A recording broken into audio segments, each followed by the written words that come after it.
C'est mois de séparation. Jennifer Lopez, Ben Affleck est prêt à retrouver l'amour. C'est un qui a eu déjà une petite Kennedy dans les parages. Bon, il a dit qu'il est prêt à retrouver l'amour, mais que sa future partenaire devra répondre à une condition essentielle. Sinon, c'est mort. Il ne se remettra plus jamais en couple avec elle. Comme vous le savez, il s'est séparé de Jennifer Lopez il y a pas longtemps et ça a été vraiment, durant cet été, un véritable carnage médiatique. En tout cas, on s'est fait des petits joues gras, c'était trop bien. Pas pour eux, bien évidemment, émotionnellement, psychologiquement, à tout point de vue. Il y a eu beaucoup d'attaques, d'humiliations, de violences psychologiques aussi. Mais ils ont décidé d'aller de l'avant et de rester deux bons amis. Ou alors, qui sait, peut-être qu'il est prêt à récupérer Jennifer Lopez à une condition. En tout cas, il a dit que maintenant, selon une source proche, toujours ces fameuses sources proches, il ne sortirait qu'avec une femme sobre en voie de le devenir. Alors franchement, sobre, je veux bien, mais en voie de le devenir, c'est pas une bonne idée parce qu'on sait que toute dépendance, c'est extrêmement difficile de sortir et il vaut mieux qu'elle ait des assises solides avec un parent. Ça fait voilà, qu'elle ait suivi plusieurs programmes, alcoolique anonyme, tout le tintouin. Ça fait des années qu'elle a obtenu des badges. Enfin, chez vous, États-Unis, ça marche comme ça. Ou qu'elle ait jamais bu du tout. Peut-être qu'il devrait opter pour cette option. Mais on voit le devenir. Je veux pas être pessimiste, mais je trouve que c'est un peu frileux, hein. Après, bon, bref. Après avoir lutté pendant plus de 2 décennies contre l'alcoolisme, l'acteur a mis en place une hygiène de vie plus saine et souhaite désormais partager sa vie avec une personne ayant les mêmes valeurs. Alors, Ben a beaucoup travaillé sur lui-même ces dernières années et il ne veut pas mettre en péril ses projets. Donc, ça veut dire quoi? C'est-à-dire en fait que Gino, c'était une femme aussi qui aimait bien boire, comme je dis, une petite shot de tequila ou quoi là? Parce que c'est quand même bizarre. C'est vraiment bizarre comme... ouais. Du coup, c'est ce qu'il a dit. Il a dit que lui, il est prêt à sortir qu'avec une femme qui est sobre ou en voie de le devenir, qui sortirait pas de femme qui a le même problème que lui. Parce qu'il veut pas mettre en péril les projets qu'il a mis. C'est-à-dire en fait que elle mettait en... ouais. Ouais. C'est dur quand même. C'est-à-dire qu'en fait, Gino, finalement, tout ce qu'on a pu raconter, ce qui se cachait derrière tout ça, c'est que c'était en fait qu'elle mettait en péril sa sobriété. Bon, en même temps, si elle a constamment besoin d'être devant les feux des projecteurs, elle a toujours besoin d'être devant les paparazzis, elle a toujours besoin de, de paraître, d'être dans le faux son blanc, euh, c'est sûr, ça met beaucoup de stress, ça met énormément de pression. Et quand t'as des addictions, des choses comme ça aide pas. Parce que justement, pour pouvoir guérir de certaines dépendances, etc., dans les thérapies que tu fais, tu dois faire face à tes démons, à tes peurs, à tes insécurités, à tes traumas. Et bien évidemment, une surexposition médiatique, toujours faire semblant, ne pas être authentique, ne pas être vrai, ça aide pas à guérir de ces traumas, de ces blessures, de tout un tas de choses émotionnelles. Au niveau de l'ego, ça aide pas. Et Jennifer Lopez, c'est vrai qu'elle a énormément d'ego. Ça, on le sait. Ben Affleck, on sait qu'il est narcissique, mais une des raisons pour laquelle les acteurs tombent souvent dans la famille, dans les substances, c'est des problèmes d'ego.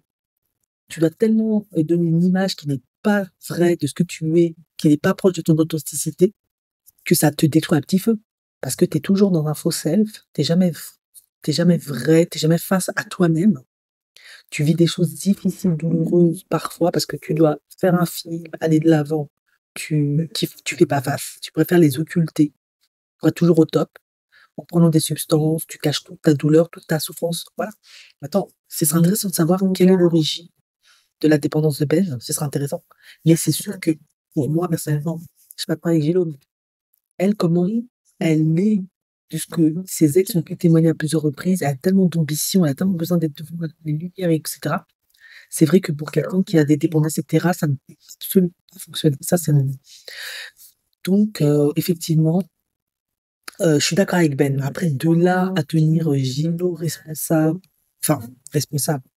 Oui, d'une certaine manière, elle m'a un peu tenu responsable du fait qu'il... Après, ça dépend. Est-ce que elle est, elle consommait? C'était ça. Alors, qu'est-ce que Gino? Bon, déjà, oh, ouais, ça commence mal. Elle a une marque d'alcool. Déjà, ça s'est gâté. Alors, elle disait, j'aime boire un cocktail de temps en temps, je bois de manière responsable, je ne bois pas pour être complètement bourré, je bois pour être sociable et passer un bon moment et juste me détendre, me lâcher un peu, mais toujours de manière responsable. Ok. Bon, ça, après, elle a le droit. C'est beaucoup d'êtres humains, c'est comme ça. Hein. Ouais, mais après, est-ce que c'est l'alcool festif et en fait, t'es alcoolique, tu t'es pas au courant? Allez savoir. En même temps, elle a une marque de cocktail. Et elle boit de temps en temps, mais de manière responsable. En même temps, elle va pas arrêter de boire juste pour bête. Et dans ce cas-là, c'est pas compatible. Hein. En tout cas, lui, il veut une personne sobre, lui, qui est en passe de le devenir.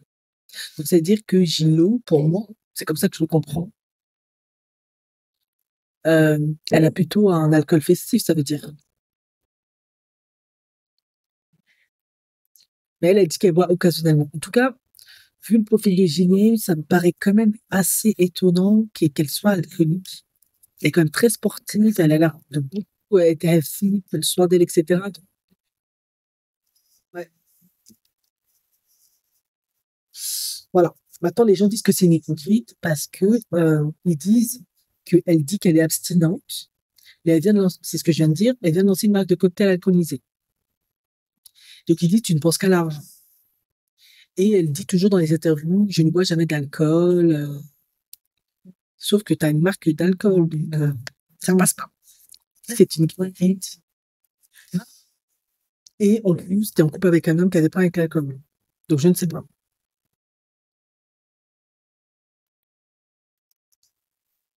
Ouais, ils disent qu'elle fait la promotion de l'alcool alors que Ben, son mari, se bat pour rester abstinent. Sa décision de se lancer sur le marché est intéressante, surtout lorsque l'on connaît le passé de Ben Affleck qui a pris souvent la parole pour parler de son combat contre l'alcool. Je n'aurais jamais fait ça si mon mari avait eu un problème avec l'alcool. J'imagine que l'argent n'a pas d'odeur. Donc là, tu dis, dans le chilo, franchement, là, t'es quand même un peu grillé. Hein. Je suis désolé, mais c'est vrai que là, c'est ce que j'ai dit. Ouais. Bon. Maintenant, c'est pas la seule célébrité. Emma Watson, avec du gin, Kendall Jenner, Mark Wahlberg, Justin Timberlake, tequila, ASAP Rocky, whisky. Sauf que toi, ton mari Ben a des problèmes avec l'alcool. Donc, ça peut pas fonctionner. Bon, ben, on en a pour tous les jours sur ces deux-là.